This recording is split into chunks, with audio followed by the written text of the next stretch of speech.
How's it going, Hewman? So today I want to talk to you about a upgrade I did over on my CNC. Right there.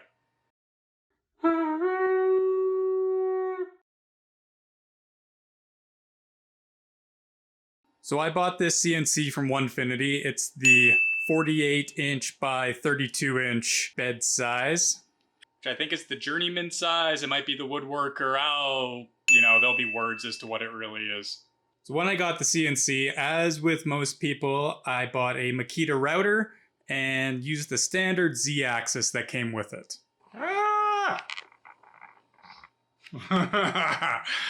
Okay, and this worked great for a long time. I was able to do a lot of projects with the Makita router and the 65mm ZAxis, but recently I decided that I wanted to upgrade to a spindle. So I chose the PWN CNC PwnCNC 80mm air-cooled spindle and this variable speed controller.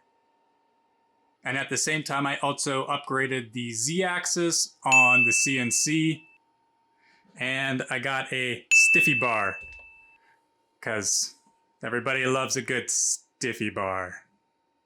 So once I got everything unpacked and set up and installed, or, well, almost, I ran into a few little issues, a few little problems with things that I think anybody who is deciding to spend this amount of money to do a CNC upgrade should probably know about.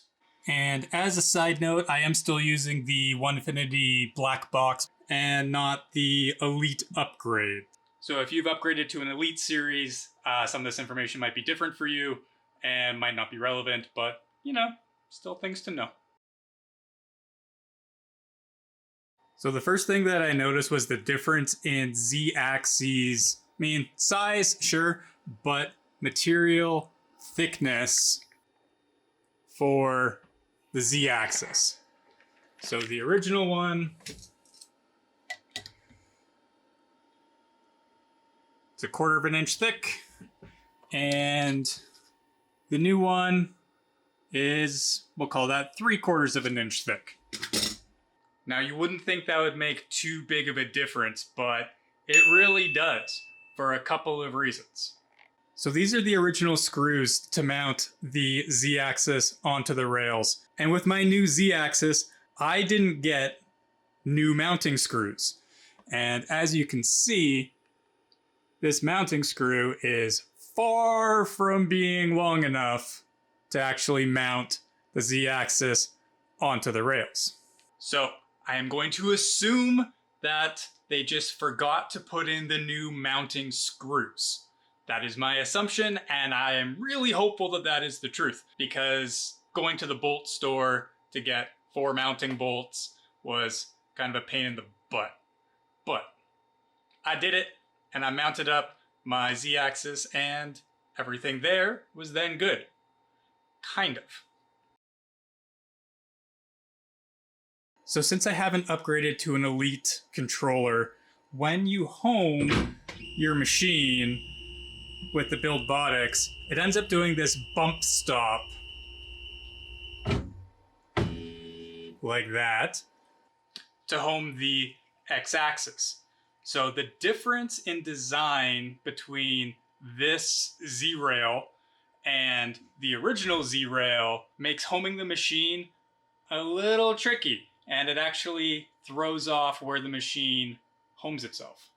So as you can see, this Z-rail is a lot thicker, and it has this extra 1/2 inch steel at the back of it before going to the 1/4 inch mounting plate at the front. And if we look at the original mounting plate, you can see we just have this 1/4 inch piece. So what happens is right down here, but on this side, this mounting plate here is what would hit this side of the CNC to tell you when you're homed. But because this mounting plate is now 1/2 inch further forward, it actually misses hitting this plate, and it comes and it wants to actually hit this bearing. And you can see right here, there's this gap where this plate used to actually hit on the inside of this piece. So to solve that problem and to actually make my machine home properly, I put in a bolt with a stopper nut. So the back side of the reinforcement plate here actually is what hits here to stop it, to keep my machine homed properly. Did that make sense? Now, this is something that's not going to be an issue if you have an Elite machine because it uses optical flag sensors to figure out home, and I'm sure you could probably adjust where those are. But it's kind of a pain in the butt with this because having the machine home 1/4 inch, 1/2 inch, enough inches or fractions of inches, I guess, to the left. So that also threw off where my dust collector rails, they would actually start hitting and impacting over here on this front.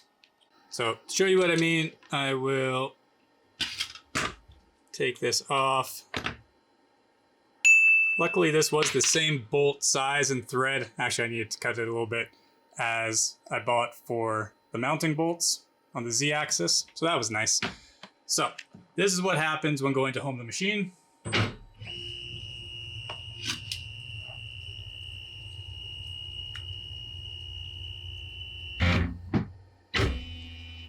So you can see how much further over the machine is.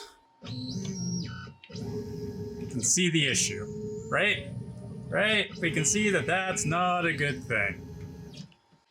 So I'm not really sure what happened with ONEFINITY and like the engineering and testing and everything. Or maybe I didn't read the instructions right and you're supposed to put a bolt in there and I did it anyways because of, you know, logic.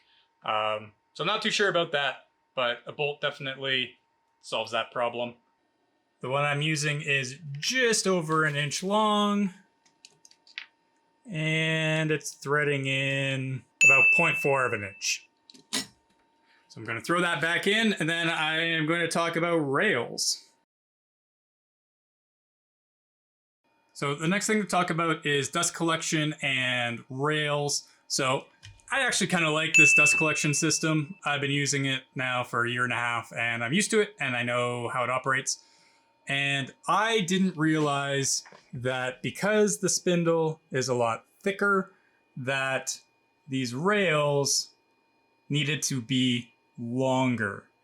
As you can see, I had to move the rails on the dust collector all the way forward, and it still doesn't give me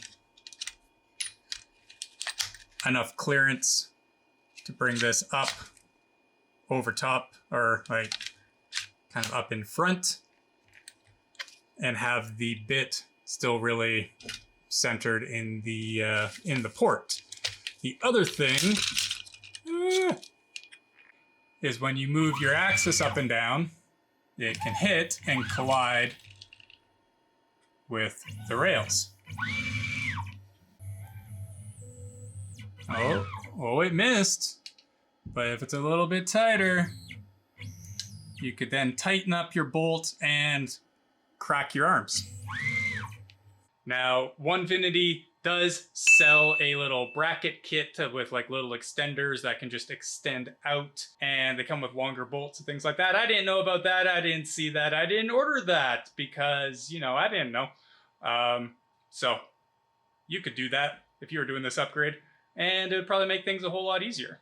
Now, because I didn't want to spend more money in shipping, I ended up designing some bigger rails, and I had my buddy Chris over at Further North Fab print them out for me. I still like to do some final testing and fitting and all that, but it's better light on this side. The theory is these rails will stick out a whole lot further, and it will allow me to use the same dust boot that I've become accustomed to.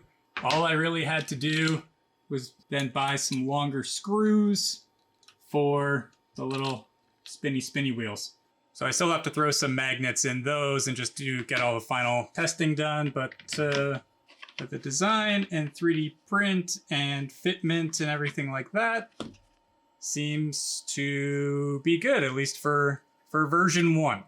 So that was my solution for the moment for dust collection. There's 1,001 different dust collection solutions out there, but just put that into your brain as you're working through the process to upgrade your CNC and going for your spindle and all that, that your dust collection is probably going to need to change.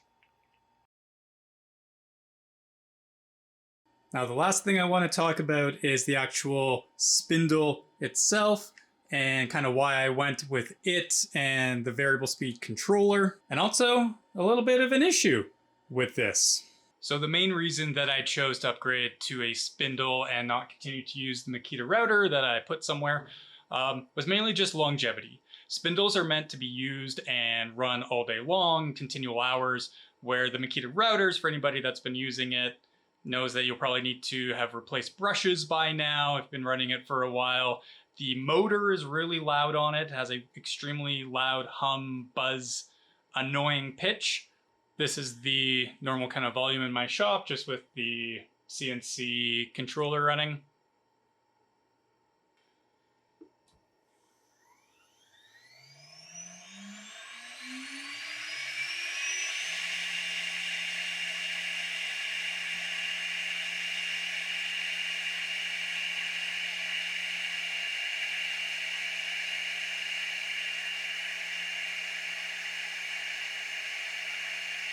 So the spindle peaked at like 88 decibels at the spindle and like 75 decibels 2 feet away.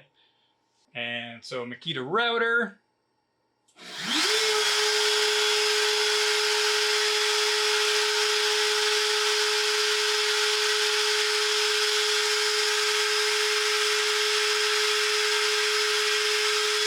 So that peaked at 101 decibels. And then like 88, I think it was, about 2 feet away. And that's not even on the highest, fastest setting for the router. And now it's maxed out.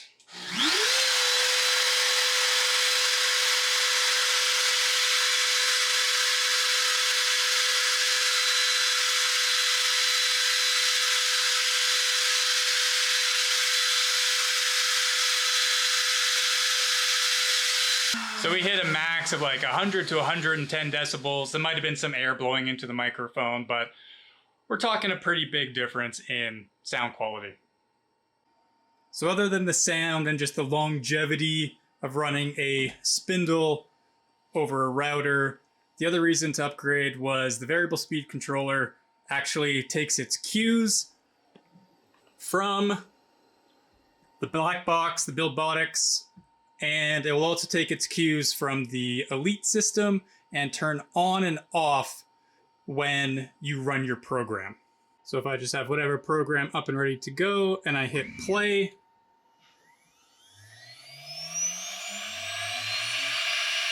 spindle will turn to the speed that you set in your G-code, and then you can run your file. And when the carve is over, it will also spin down and stop, which is just really nice. It's really nice just to have your spindle turn off when the carve is done, just so it's not sitting there just spinning away. But the issue that I personally had with PWN CNC came from their website and came from their shipping. So we all know that shipping is a thing. I live in Canada, in Calgary, and Montana is the closest state right below me. To ship the spindle and the speed controller to Montana was around $60 US, and to ship it a 4-hour drive further north was $278. I'll put the full proper number up on the screen, but almost $300 to ship. Now, I know not all of that is, controlled by PWN CNC and their shipping and imports and blah, blah, blah, blah, blah, and couriers involved. But that's a lot of money for shipping. And when I finally got the package and I saw the size of the box and the dimensions, I actually went online and I just did a little comparison, and it turned out being that what I was charged for shipping was $100 more than I actually should have been charged. So I did write PWN CNC, and they were nice enough to give me a refund on that difference, which was great, but definitely look out for that because, you know, I think we get bent over enough as it is with shipping that it's nice if it's looped. So those are just a few things that I've learned about upgrading my ZAxis and spindle that maybe will help you out. Maybe you need to put in a bolt. Maybe you need to fix your dust collection in rails.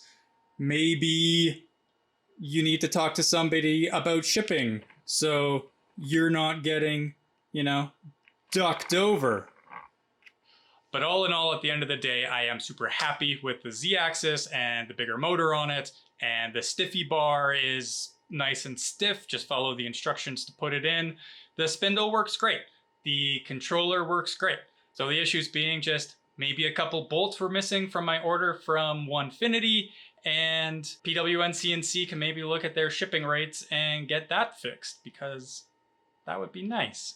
And in case anybody is wondering, none of this video is sponsored by ONEFINITY or PWN CNC. I have bought all of this stuff with my own money, which is usually why I buy it on a sale, because I'm not sponsored by either of these companies.